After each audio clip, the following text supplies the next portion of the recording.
Fort heureusement, son prochain film sera bien plus marquant. Récompensé à plusieurs Oscars, il atteindra un statut de film culte avec le temps et reprenant une adaptation d'un des contes les plus célèbres. Je veux parler de Hook et la revanche du capitaine Crochet, que Spielberg a failli ne pas réaliser. Revenons là-dessus.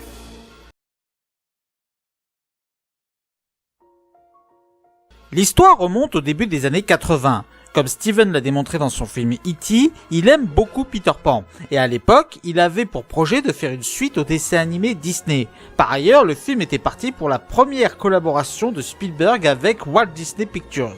Le film entre en pré-production en 1985, mais Spielberg, pour s'occuper de son premier enfant, décide d'abandonner le projet qui sera refilé à Nick Castle, qui reprendra James V. Hart au scénario, et ce ne sera plus Disney qui produira le film, mais TriStar. La légende veut qu'à la base de ce film devait être une comédie musicale, avec David Bowie dans le rôle du capitaine Crochet, et Michael Jackson dans le rôle de Peter Pan. Et soyons honnêtes, je ne pense pas que ça aurait fait le taf. Je veux dire, autant David Bowie, ça aurait fait un très bon capitaine Crochet, je n'en doute pas. Mais Michael Jackson, au vu du pitch du film, non. Robin Williams était incontestablement un bien meilleur choix. Mais alors que le travail sur le tournage commence, Nick Castle a des différends avec Robin Williams et Dustin Hoffman. Et autant un réalisateur est généralement maître à bord de ses rôles, autant quand tu t'embrouilles avec deux acteurs légendaires, vaut mieux pas espérer de conserver ta place. Du coup, Spielberg, qui pensait ne jamais revenir sur le projet, se réattelle, réécrit le script avec Carrie Fisher, qui ne sera pas crédité, en ajoutant Bob Hoskins au casting et John Williams à la musique. Bien que ce film n'ait pas eu un succès commercial énorme à son époque, bien que ce dernier soit très honorable, le film a acquis quand même, au fur et à mesure du temps, un petit statut de film culte, ce qui étonna même Spielberg, qui lui-même n'aime pas trop le résultat final de ce film. Qu'en est-il réellement? C'est ce que nous allons voir. De quoi parle ce film?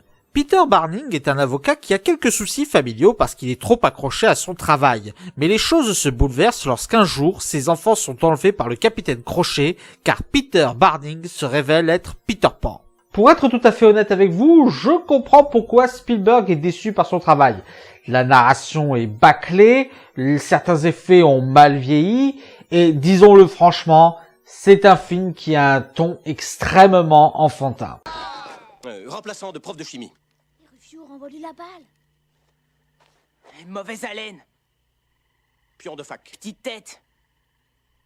Barbier de prison. Petit empoilé. Gynécologue astigmate. Dans ta fiole, tronche de cake. Dans tes miches, fesses de vache. Attention, en temps normal, un ton enfantin n'est pas forcément un défaut. Mais dans le cadre de ce film, ça l'est parce que ça empêche certaines scènes et certaines situations d'atteindre la gravité qu'elles devraient avoir. Du coup, ça perturbe la narration. Tu sais ce que j'aurais voulu? Non, quoi? J'aurais voulu avoir un père. Comme toi.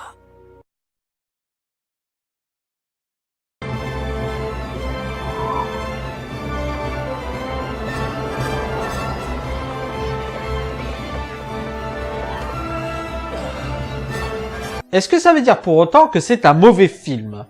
Absolument pas. Comme à son habitude, John Williams nous compose un thème et un leitmotiv absolument magnifiques, qui arrive à trouver l'équilibre entre la poésie du pays imaginaire, mais en plus de l'aventure.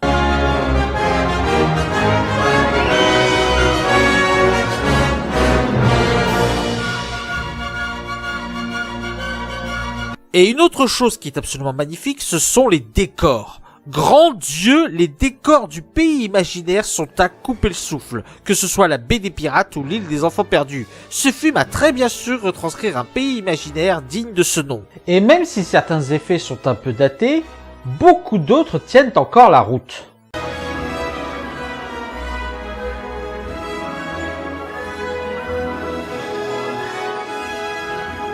Mais là où le film est le plus intéressant, c'est dans le traitement de la thématique principale des films de Spielberg, la famille, la relation du père et du fils. Et cette fois-ci, la thématique est exploitée sous l'angle de la réconciliation, de la compréhension de l'un envers l'autre. Car pour pouvoir récupérer son fils, Peter Pan va devoir retrouver son âme d'enfant. Il va devoir comprendre à nouveau ce qu'est être un enfant.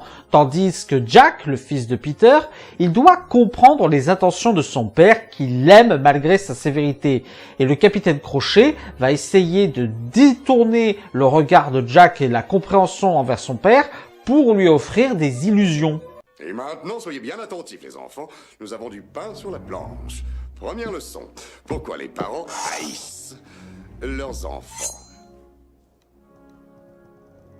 Qui veut répondre?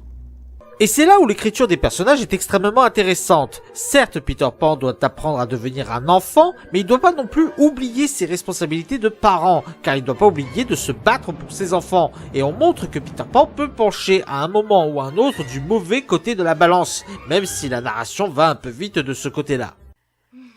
Oh, Clochette, quelles aventures extraordinaires on a vécues. Tu te rappelles la prochaine aventure où tu sauves tes enfants, Peter? Des enfants? Oh, Peter Pan a des enfants? Bah, pourquoi t'es au pays imaginaire? Oh, ça c'est facile. Pour rester un petit garçon et m'amuser. C'est un jeu que j'aime, ça. Pose-moi une autre question. D'ailleurs, je me demande si Spielberg n'a pas une dent contre les avocats. Je dis ça parce que, vous vous souvenez des Dents de la Mer? Eh bien, les maquettes Bruce, les maquettes de requins, ils ont été nommés Bruce par rapport au prénom de l'avocat de Spielberg. Et entre ça et la personnalité de Peter en tant qu'avocat dans ce film, et c'est pour ça que le capitaine Crochet est un méchant génial dans ce film. Il est brillamment écrit, il est dramatique, il est théâtral, il est machiavélique, il se part d'un honneur factice parce qu'il n'hésite pas à tricher. Remonte tout de suite sur ton navire. Et va-t'en. Je ne veux plus jamais te revoir au pays imaginaire.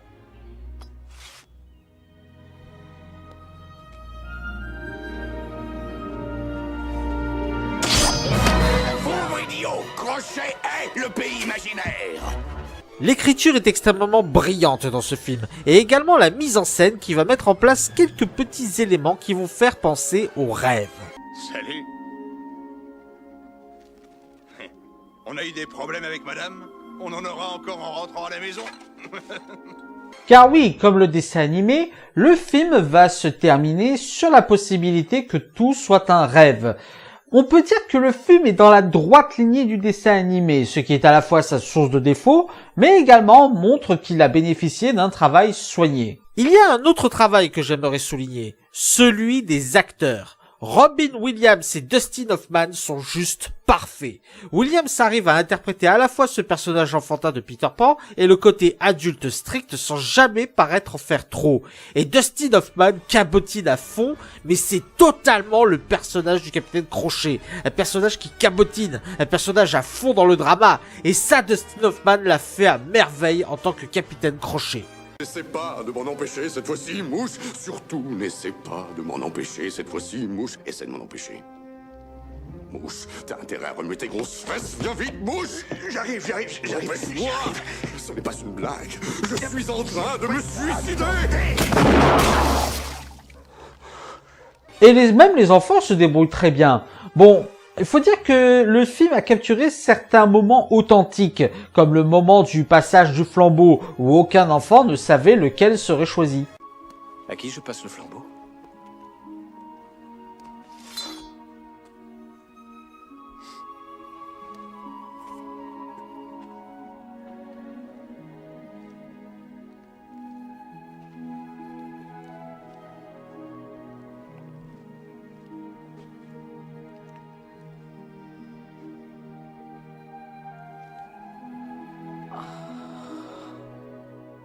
En somme, ça reste un bon film qui, même s'il n'a pas eu un gros succès à sa sortie, a eu un statut de film culte bien mérité. Pour le film suivant, c'est comme un pas qui fait trembler la terre. Je commence à être vraiment inquiet.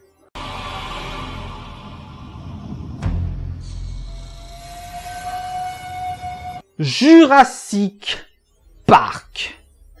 Jurassic putain de Park. Vous l'attendiez, ce film. Je l'attendais aussi. Tout le monde l'attendait, ce film. Le film qui marqua au fer rouge les années 90. Le film qui a dit à tout le monde, Spielberg est encore dans le game. Le film est à la base un roman de Michael Crichton qui a eu un énorme succès dans les ventes. Sachant que son livre allait être du coup adapté, Michael Crichton demanda une redevance de 1,5 million de dollars en plus d'un énorme pourcentage sur les bénéfices pour l'adaptation de son roman. Malgré ces demandes, beaucoup de studios se battent pour obtenir les droits d'adaptation du livre. Warner Bros voulait le faire réaliser par Tim Burton, Columbia voulait le faire réaliser par Richard Donner, et 20th Century Fox voulait le faire réaliser par Joe Dante. Mais ce fut finalement Universal qui obtint les droits. La société reversa 500 000 dollars supplémentaires pour que Michael Crichton écrive le script qui servira à l'adaptation, ce qu'il fera en collaboration avec David Koepp. 2 millions sans compter les pourcentages. Autant vous dire qu'il était aux anges, le Crichton. Du côté de Universal, Sid Sheinberg, son président, contacte Spielberg pour qu'il réalise le film. Mais ce dernier veut réaliser le film La liste de Schindler. Sheinberg lui dira alors qu'il lui donnera le budget nécessaire pour la liste de Schindler si Spielberg réalise Jurassic Park d'abord. Je sais pas comment la discussion a été faite, mais j'aime bien l'imaginer comme ça. Bon, Jeannette, vous avez appelé Spielberg pour le film sur les dinosaures, là? Comment ça, il veut faire un film sur la Seconde Guerre mondiale? Oh putain, mais me dites pas qu'il est encore tombé dans sa période où il veut faire des films dépressifs. Non, laissez tomber, je vais l'appeler. Vous allez voir, je vais faire une proposition, vous allez voir, ça va le calmer tout de suite.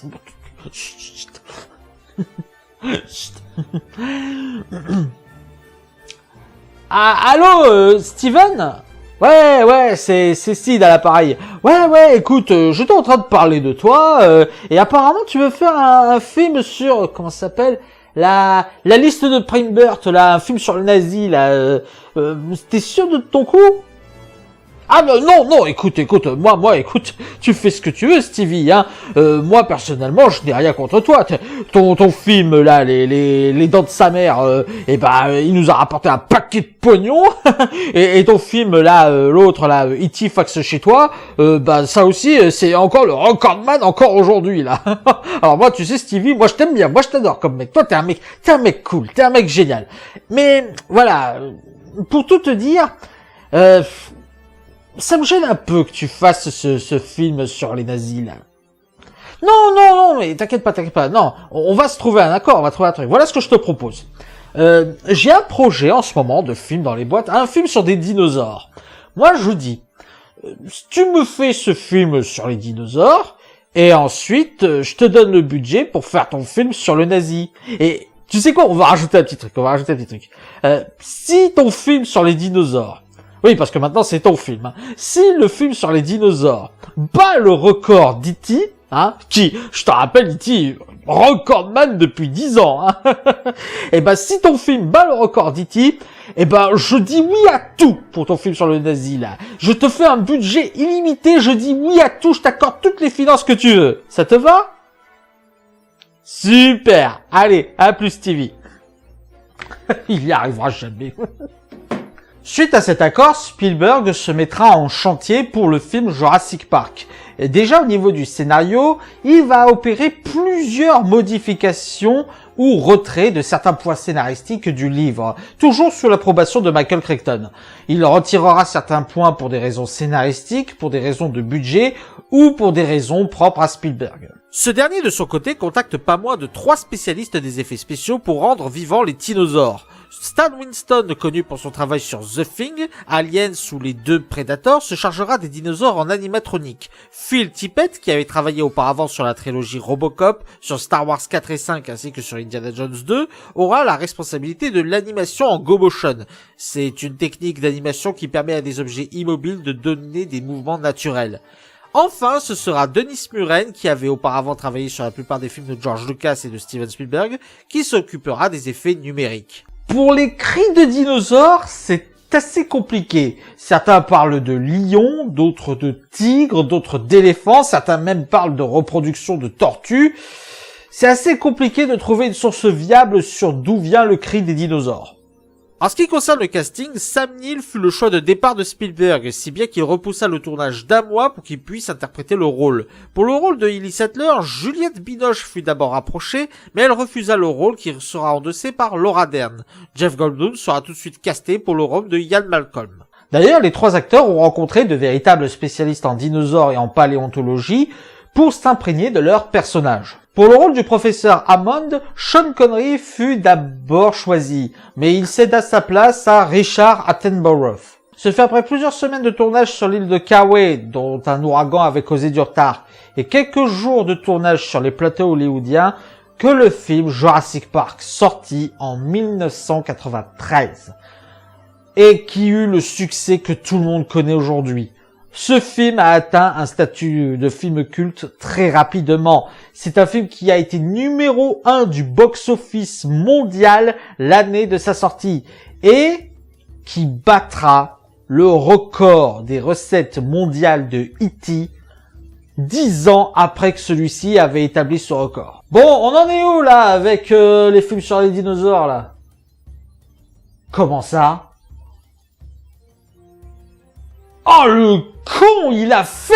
Est-ce que toute cette renommée, tout ce succès était mérité? Sérieusement, vous vous posez vraiment la question? De quoi parle Jurassic Park? Alan Grant et Ellie Sattler sont des paléontologues. Un jour, John Hammond, le milliardaire qui finance leurs recherches, les invite à venir dans un zoo de dinosaures nommé Jurassic Park. Mais les choses vont très mal tourner. Si je devais utiliser un mot pour qualifier Jurassic Park, ce serait parfait. Parce que ce film fait preuve d'une maîtrise et d'un traitement impeccable de bout en bout. Déjà, le film maîtrise à merveille le principe du setup payoff, à savoir montrer un objet dans une scène qui servira ou qui aura de l'importance plus tard. Dans le milieu du cinéma, on appelle ça le fusil de Tchekhov. Si vous montrez un fusil dans une pièce, alors ce fusil doit servir. Nous savons maintenant que le dilophosaure est en réalité venimeux. Il crache du venin sur sa proie, provoquant la cécité et éventuellement la paralysie, ce qui lui permet de manger selon son bon plaisir.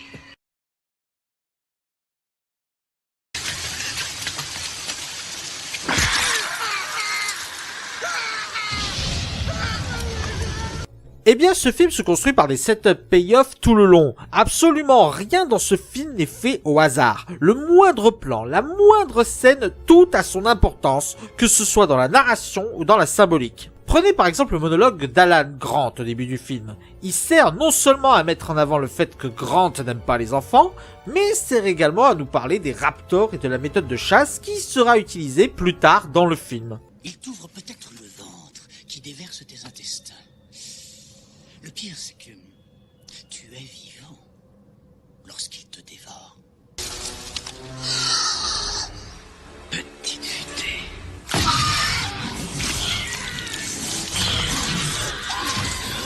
Et là où le film se sert admirablement bien de ce concept, c'est pour les scènes de tension. Spielberg va se servir de ce qu'il a appris à faire sur Les Dents de la Mer pour pouvoir annoncer la menace sans même qu'on la voie, disséminant même des petits artefacts qui vont faire monter le stress alors qu'on est en pleine scène de tension.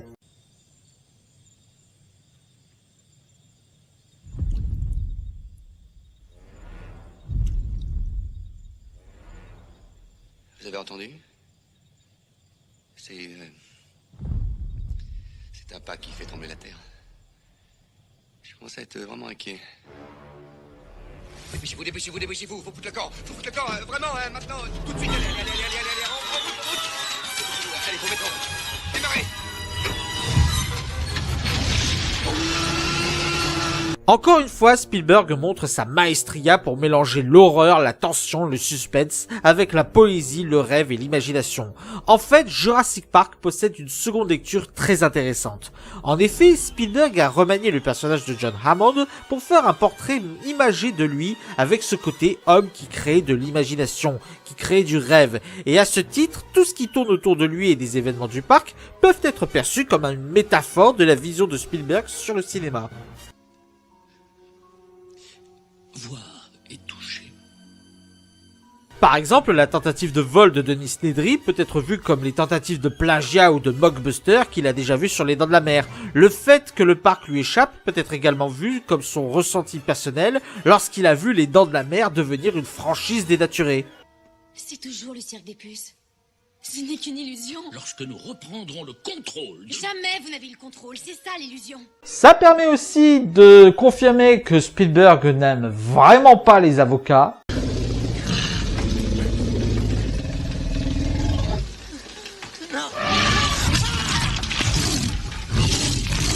Genre vraiment pas. Et ce n'est pas un portrait glorifié. Spielberg, à plusieurs reprises, fait son autocritique dans ce film. La thématique de la famille s'illustre une nouvelle fois via le personnage d'Alan Grant. Alan Grant, qui est un personnage qui n'aime pas les enfants, refuse la paternité, mais qui doit se comporter comme un père afin que lui et les enfants puissent sortir vivants de ce parc, et qui se découvre par la suite un instinct paternel. Tous les personnages sont écrits avec brio et ils ont tous leur côté attachant, tous leurs moments de légèreté, comme tous ayant leur moment émotionnel ou leur moment de tension. Sauf le personnage de l'avocat.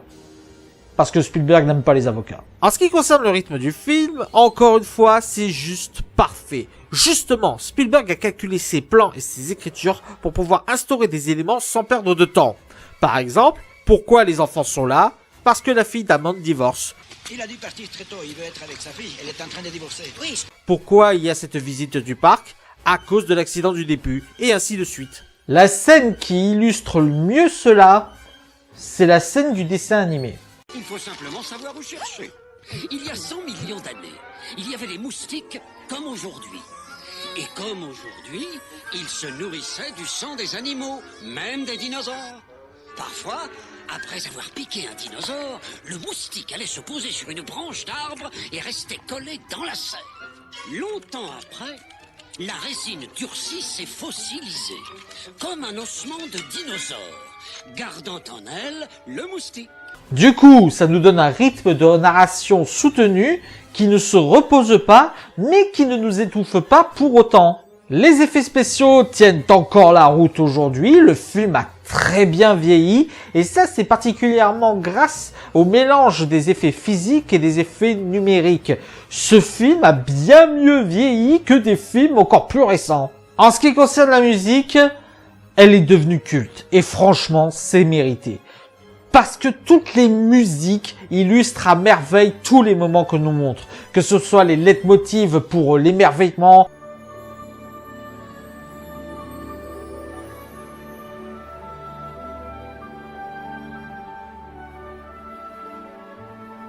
les leitmotivs pour la tension, le suspense.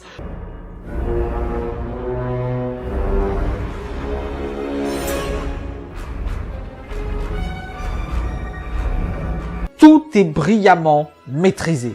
Qu'est-ce que je peux vous dire de plus ? Les modifications par rapport au livre ont toutes été approuvées par Michael Crichton, donc on ne peut pas reprocher ce film d'être pas fidèle au livre. Quant aux erreurs scientifiques qu'on ramène à chaque fois sur ce film, excusez-moi, mais à l'époque, c'était pas des erreurs scientifiques. Certains diront que le film a des facilités scénaristiques, comme le tyrannosaure qui ne peut voir que ce qui bouge, mais même pas en fait, parce que même cet aspect n'est pas utilisé comme une facilité scénaristique.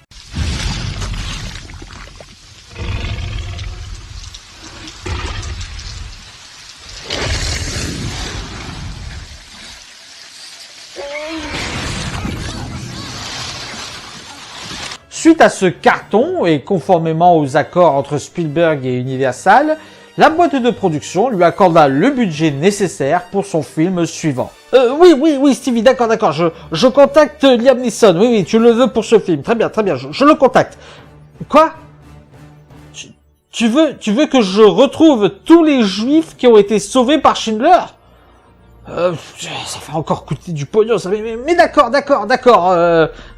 on va faire ce qu'il faut, t'inquiète pas. Ouais, on n'a pas le choix, hein, t'as vu le carton de Jurassic Park ? Et c'est ainsi que Spielberg put se lancer dans une réalisation qui lui tenait à cœur, la liste de Schindler.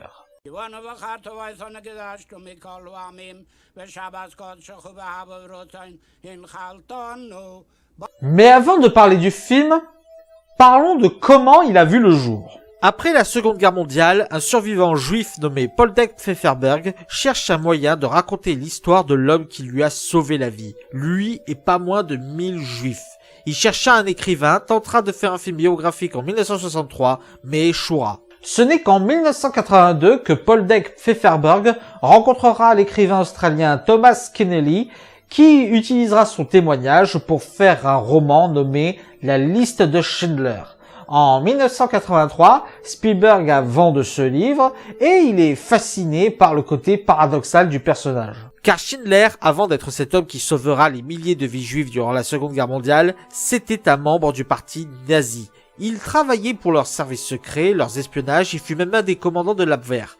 En bref, sans être non plus un très haut placé, c'était pas n'importe qui dans le parti nazi et il avait pas mal de relations. Ce ne fut qu'après qu'il fit fortune dans les batteries de cuisine et les casseroles. Il voulut profiter de la situation de l'Allemagne nazie pour pouvoir obtenir des prisonniers pas chers en tant que travailleurs.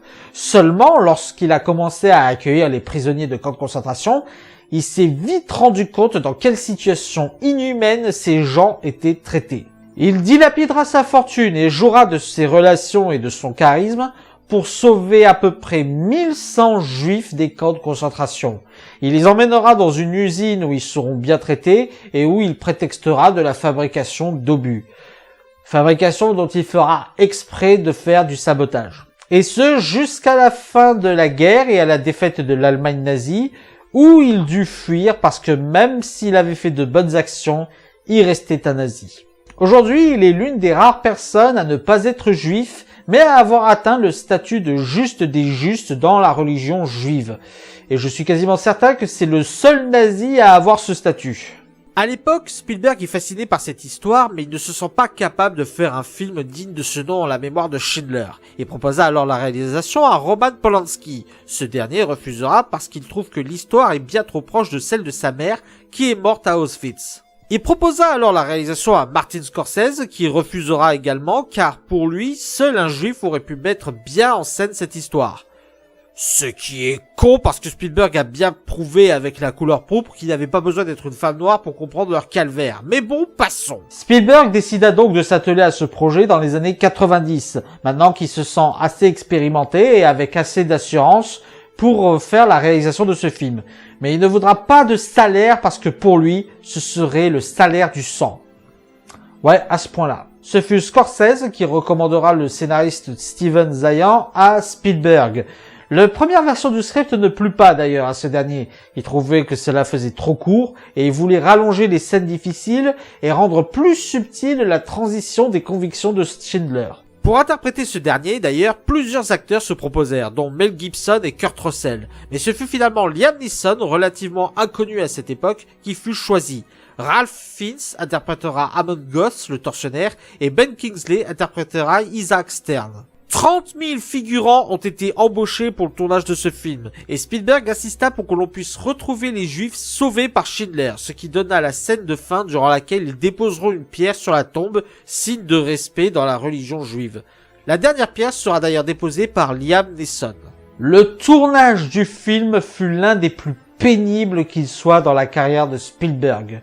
L'ambiance était morne du matin au soir. Personne n'osait faire de blagues et même Spielberg n'osait pas dire action lors du tournage parce que dans l'histoire de l'Allemagne nazie, action voulait dire tout autre chose. Pour essayer de calmer cette ambiance dépressive, Robin Williams appelait souvent Steven Spielberg et pendant que ce dernier mettait le haut-parleur, il faisait des blagues et faisait le clown au téléphone.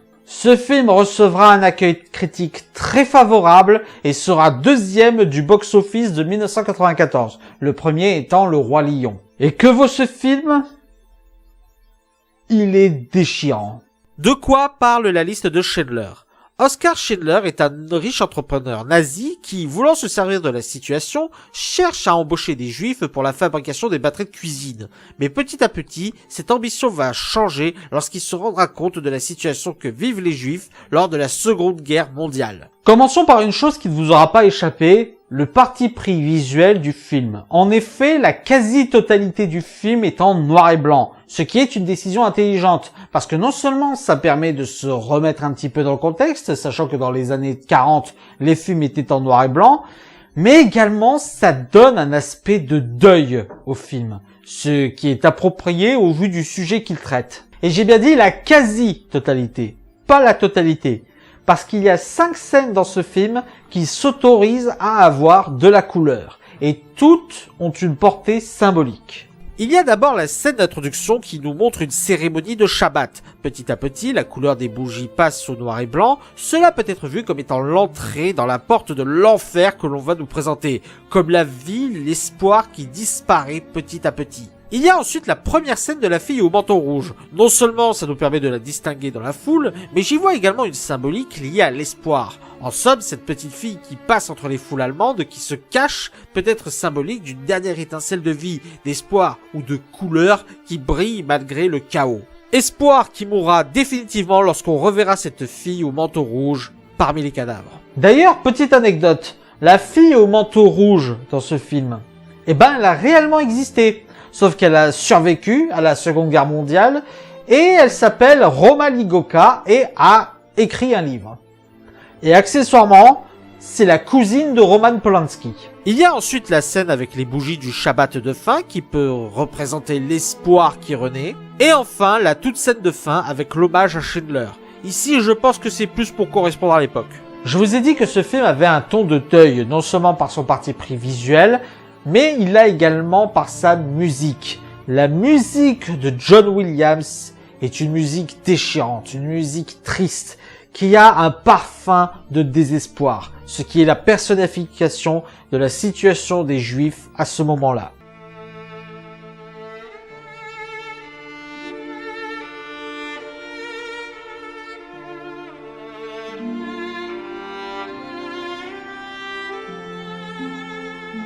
Et parlons-en de ce que l'on nous montre. Le film n'est pas seulement dramatique, il est également violent d'une certaine façon.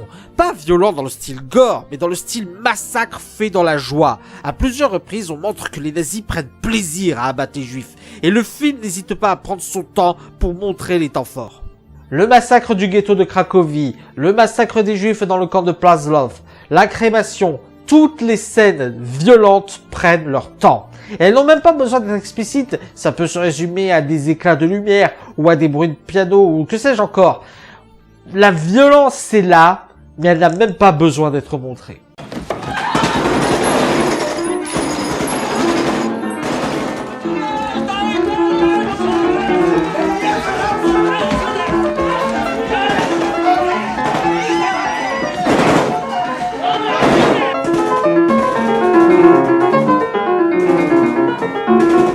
Et afin que ce ne soit pas juste des visages, des silhouettes qui volent en éclats, Spielberg a eu l'intelligence de créer un attachement envers ces juifs.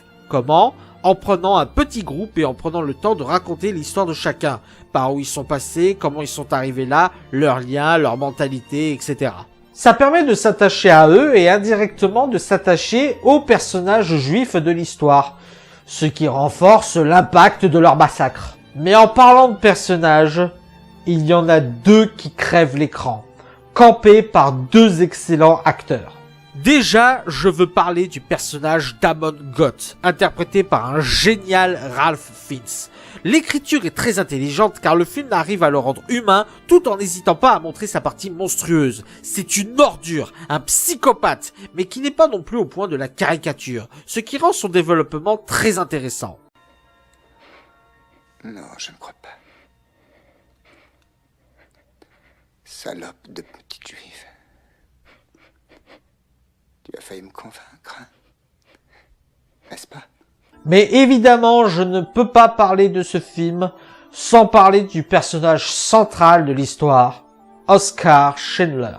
Liam Neeson a su brillamment interpréter ce personnage. Et là où le film est encore plus intelligent, c'est qu'il ne tombe pas dans la facilité d'en faire un héros sans défaut. Dans le film, on montre bien que Schindler est un coureur de jupons qui, au départ, a voulu créer son usine à des fins économiques. Un directeur? Merde, oh, c'est pas vrai. Et ce que je trouve intéressant, c'est que même quand il évolue, quand il prend conscience du sort des Juifs, il reste fort, il reste grand et garde cette attitude de renard qui sait jouer de son charisme et de son argent. On montre aussi qu'il cerne extrêmement bien les personnes, comme quand par exemple, il parvient à jouer sur l'ego d'Amon Goth en essayant de lui faire comprendre que le pouvoir c'est d'être juste. Ce qui marchera... Et l'empereur pardonne cet homme. Ce rebut de l'humanité, il le libère. Je crois que vous êtes sous. C'est le pouvoir, Amon. Ça, c'est le pouvoir.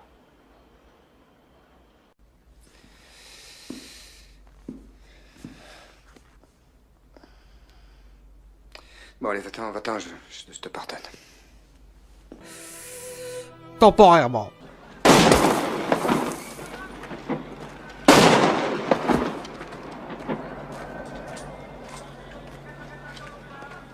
Il reste tout le temps fort, tenant tête à ses opposants, agissant comme un chef d'entreprise. On peut même y voir une forme de figure paternelle, ce qui correspond à la thématique familiale chère à Spielberg. En effet, il appelle les Juifs qu'il sauve méchants. Ils se nomment eux-mêmes les Juifs de Schindler, qui sonnent presque comme enfants, et on le voit se battre comme un père pour sauver certains d'entre eux. Hey! Mais qu'est-ce que vous faites? Elles sont à moi! Ce sont mes ouvrières. On doit les mettre dans mon train.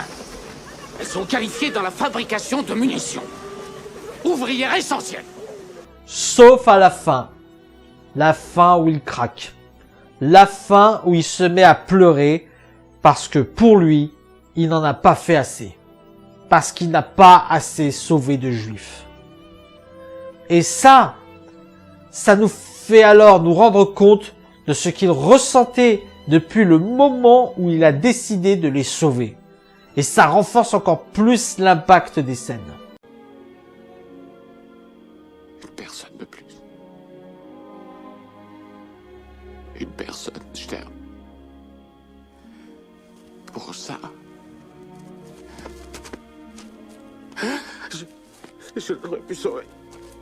Une personne de plus. Je ne l'ai pas fait. Je ne l'ai pas fait. Après, je trouve l'arc avec sa femme complètement inutile et je trouve dommage qu'on ait forcé une fin heureuse entre lui et sa femme, sachant qu'il a foiré son mariage parce que c'était un mari volage. On aurait pu se passer de ça. Ce film a eu un énorme succès et des récompenses bien méritées. On sent que Spielberg a puisé dans son énergie pour faire ce film. Il a dit lui-même d'ailleurs, s'il avait réalisé la liste de Schindler avant Jurassic Park, il n'aurait jamais eu la force de faire Jurassic Park. En tout cas, en ce qui me concerne, ce film m'a vidé. Ça vous dirait pas qu'on fasse un film plus léger? Genre la suite de Jurassic Park?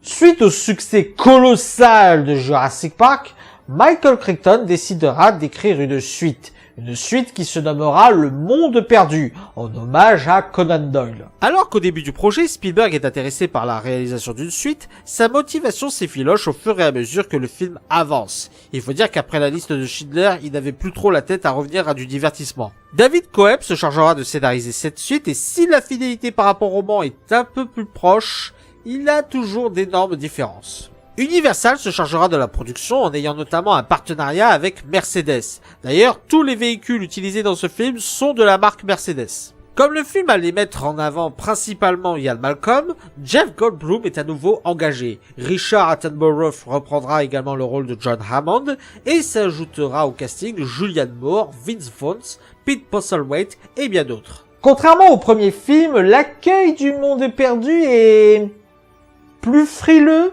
on va dire.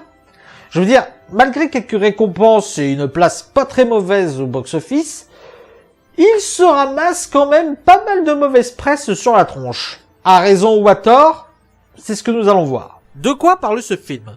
4 ans après les événements de Jurassic Park, Ian Malcolm est engagé par John Hammond pour aller étudier les dinosaures sur l'île de la Isla Sorna, autrement appelée le site B. Mais le neveu d'Hammond, lui, veut capturer des dinosaures. Honnêtement, je plains ce film qui a dû succéder à un film parfait. Et je vais être honnête, la suite accuse vraiment le coup. Déjà, en termes d'histoire, beaucoup d'éléments sont introduits ou sont résolus assez maladroitement, comme le fait que les dinosaures n'aient plus besoin de lysine, ce genre de choses qui auraient mérité un meilleur développement. Ça entache vraiment la première partie du film, qui est, reconnaissons-le, assez lourde et pataude. Mais il y a véritablement deux gros problèmes dans ce film. D'abord, le film loupe à plusieurs reprises le mélange de tons, ce qui fait que quelquefois, il donne un trait humoristique à une scène qui n'est pas du tout appropriée pour ça et qui gâche un peu le moment de tension. Qui est blessé? Qu'est-ce qu'il vous faut? Il nous faut une corde. Une corde, bon, d'accord, autre chose? Oui, 3 double cheeseburger avec ketchup. Sans oignon, le mien. Et pour moi, pas trop saignant. Et le second gros souci, c'est le message écolo. Je pensais que les soucis de tentative de message écolo étaient récents, mais le visionnage de ce film m'a donné tort. Le message sur la chasse, sur le fait que les animaux soient gentils, que la nature c'est beau, c'est d'une lourdeur abominable. Et ça nous donne parfois des dialogues d'un ridicule insurmontable. Nos moyens de communication ont été détruits. Et si votre radio et votre téléphone par satellite étaient dans cette caravane tombée de la falaise, alors nous sommes coincés ici, mesdames et messieurs, coincés ensemble, et ceci grâce à vous. Mais attendez, on était venus pour observer, alors que vous êtes venus exploiter le filon. Quel rapport entre le fait qu'à cause de vous, il n'y ait plus de radio et que les gars soient venus pour capturer des dinosaures? Quand l'adulte va voir que c'est nous, encore avec son petit, tu crois pas qu'il va faire... Tu sais, il risque d'y avoir... Furieuse retrouvailles. Qui sait? Il peut aussi être heureux de nous voir. Non! Le T-Rex ne sera pas content de vous voir parce que vous avez sauvé son petit. Je pense qu'il aura envie de vous bouffer parce que de son point de vue, vous avez menacé son petit. Et alors, ce plan de fin où on nous montre tous les dinosaures vivre en harmonie avec le discours de John Hammond, non, vraiment, cette tentative de message écolo pourrit vraiment beaucoup de passages. Ceci dit, ne me faites pas dire ce que je n'ai pas dit, le film n'est pas mauvais du tout, et ce pour plusieurs raisons. Déjà, même s'il y a un message écolo lourdingue, Spielberg n'a pas fait l'erreur de faire des chasseurs des brutes sans cervelle nanardesques, contrairement à Jurassic World Fallen Kingdom par exemple. Il a quand même gardé cette préférence à rendre ses personnages attachants, quitte à contrebalancer son message écologique parfois. Cet animal existe sur la planète pour la première fois depuis 10 millions d'années, et la seule façon que t'as de t'exprimer, c'est de le tuer. Tu te rappelles ce type, il y a environ 20 ans, je sais plus comment il s'appelait. Il a gravi l'Everest sans oxygène et il est redescendu à moitié mort. Quelqu'un lui a demandé « Pourquoi vous êtes allé là-haut pour mourir ?» Il a dit « Pas du tout, j'y suis allé pour vivre. » Et oui, même les personnages que je n'aime pas, je ne peux pas nier qu'il y a un bon développement pour chacun d'entre eux. Même si parfois l'humour s'insère mal, dans beaucoup de cas, il fait mouche. C'est sûr, je me suis concentré sur celle qui n'allait pas. Mais c'est parce que ça sort alors que beaucoup de fois, le mélange se passe bien. Papa, Sarah n'a pas tout à fait Il est tort très sur important pour ton avenir que tu ne finisses pas ta phrase, s'il te plaît. Non mais c'est privé là, allez dehors. Et une autre chose qui rattrape ce film, ce sont les scènes d'attaque des dinosaures. Ce film a réussi à adapter sa façon de cadrer, sa façon de filmer chacune des attaques selon le dinosaure en question. Les T-Rex vont beaucoup être sur des plans où on ne voit qu'une partie, comme un œil ou le museau, ce qui nous donne d'excellentes scènes de tension. Les Compsognathus vont avoir la caméra subjective à leur niveau, pour accentuer le côté menace rampante qui approche. Mais la meilleure scène d'attaque, ce sont les raptors dans les hautes herbes, avec ce plan juste génial.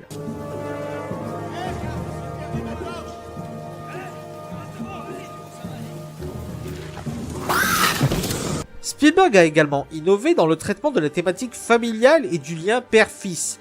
Dans le monde perdu, ce lien n'est plus symbolisé par les humains, même s'il y a le personnage de Ian Malcolm et de sa fille, mais par les tyrannosaures. Du coup, ça exploite une autre forme d'attachement familial, celui des animaux.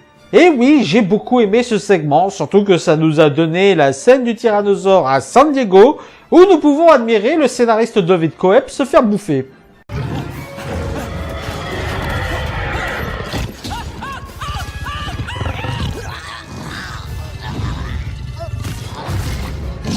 D'ailleurs, j'ai envie de régler une injustice. parce que beaucoup de gens ont accusé le film d'être incohérent sur ce passage-là, parce que comment le tyrannosaure a pu s'échapper de la soute, bouffer l'équipage et retourner dans la soute, ou comment le bateau il a avancé tout seul alors que l'équipage s'est fait bouffer. Alors déjà, c'est pas parce que tu manges l'équipage que tu arrêtes le bateau. Je veux dire, il suffit juste que le bateau ait le bon cap et que le moteur tourne lorsque le capitaine se soit fait bouffer. Et c'est encore plus vrai si on constate que le carnage est récent. Ensuite, beaucoup de gens sont partis du postulat que le tyrannosaure était dans la soute. Mais non, en fait, le tyrannosaure était sur le pont. À plusieurs reprises, on montre que la cage du tyrannosaure était sur le pont et qu'il était dans la soute parce qu'un membre de l'équipage a tenté de l'enfermer dedans. Donc en fait, c'est pas si difficile d'imaginer la scène, hein. Le tyrannosaure est dans la cage sur le pont. Le fait qu'il se soit reçu plus de tranquillisants qu'il lui fallait et qu'il n'ait pas du tout eu un traitement approprié l'énerve. Il démonte sa cage, bouffe l'équipage et le capitaine, et l'un des membres qui était encore en vie arrive à l'enfermer dans la soute avant de mourir à son tour. Aucune incohérence là-dedans. Suite à la réalisation de ce film, Spielberg voulait laisser de côté les divertissements familiaux et voulait se consacrer à des films plus sérieux. C'est pour ça que son prochain film traitera de la traite négrière.